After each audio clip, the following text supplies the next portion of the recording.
Hello，大家好，我係問天。上一集同大家介紹過嘅最新黑科技三世小喬，除咗滿紅之外，連白板嘅效果都非常之唔錯。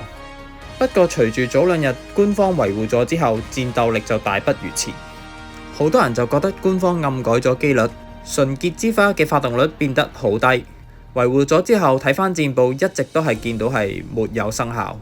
小喬嘅輸出由以前輕鬆刷到萬幾2萬，變成而家不足1萬。相信大家睇到戰報都會拗晒頭。除咗呢一樣嘢之外，有盟友仲發現咗另外一個問題，影響咗小喬嘅輸出。喺呢一場嘅戰報入邊，有盟友就發現咗喺第3回合嘅時候，呂布發動天下無雙之後，喺決鬥期間竟然一下破甲都冇發動到，100% 嘅破甲變咗0%。咁唔怪得知小喬而家弱咗咁多。呢一個破甲發動唔到嘅筆，我已經同官方策劃反映咗。大家即管拭目以待，睇下呢一個筆修復咗之後，睇下小喬可唔可以黐風再起。今集暫時分享到呢一度，多謝大家支持，下集見。